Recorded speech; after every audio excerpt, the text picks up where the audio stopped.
kayang tapusin ng dagat ang kilig na dinala ng Kim Pao sa Australia. From sweet exchanges hanggang sa mga tanong na halos nag-confirm na ng relationship nila. Dito lahat nangyari sa ASAP Australia 2026. Ating panoorin ang mga highlights. Pero bago ang lahat, kung bago ka pa lamang sa aking channel, don't forget to click the subscribe button and hit ang notification bell to keep you updated.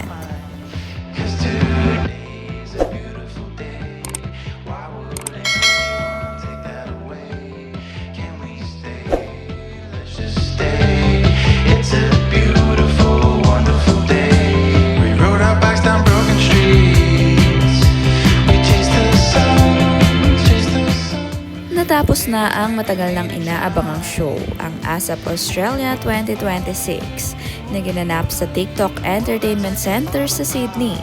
At syempre, hindi nagpahuli ang Kim Pao sa pagbibigay kilig sa mga Pinoy roon. Dito nga natin i-breakdown lahat ng nangyari.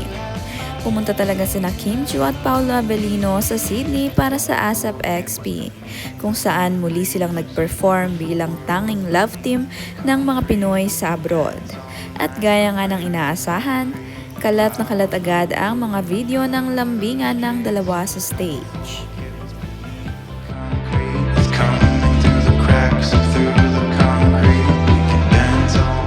Isa nga sa pinaka-viral moments doon ay nang tanungin nitong si Kim Chiu ang audience kung sino sa kanila ang may partner na o jowa.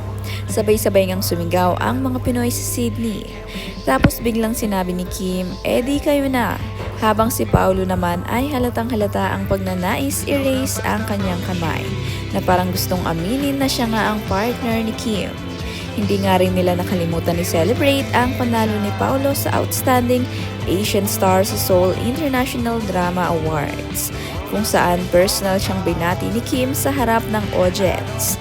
At para matap ang kilig, inawit nila ang "Wag Muna Tayong Umuwi", kanta nga na para bang design talaga para sa mood nila noong gabing yon.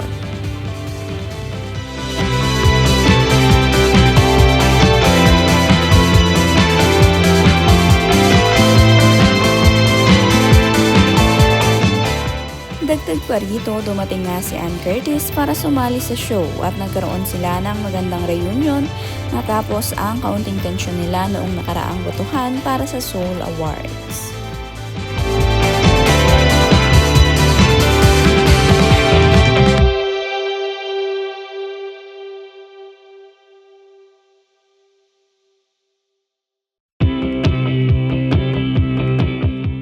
Ating panoorin ang ilan sa mga highlights ng mga nakakakilig na moments nitong si Kim Chiu at Paolo Abilino sa stage ng ASAP XP.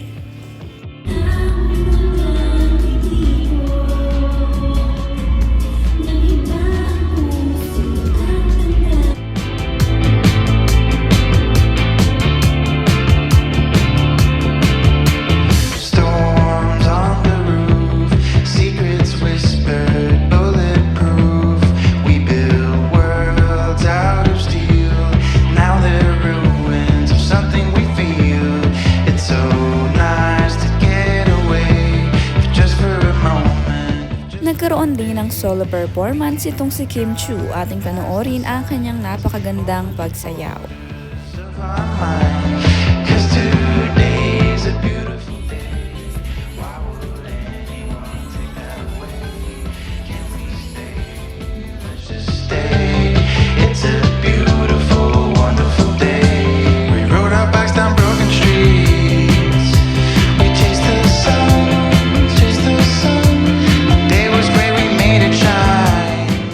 Siyempre, hindi rin nakalimutan ng dalawa ang mag-explore sa Sydney. Nagpaikot-ikot sila sa mga sikat na spot ng lungsod. Kasama na rito ang paglalakad sa mga tulay kung saan nakadisplay ang iba't ibang bandila. Yan nga ang buong recap ng ginawa ni Kim Pao sa Sydney. Ano sa tingin nyo? Malapit na ba talaga silang mag-confirm ng relasyon? I-share nyo sa comments. Kung nag-enjoy kayo sa video na to, huwag kalimutang mag-like, mag-subscribe at i-on ang notification bell para hindi kayo maiwanan sa susunod na updates natin. Thank you so much for watching mga ka-showbiz.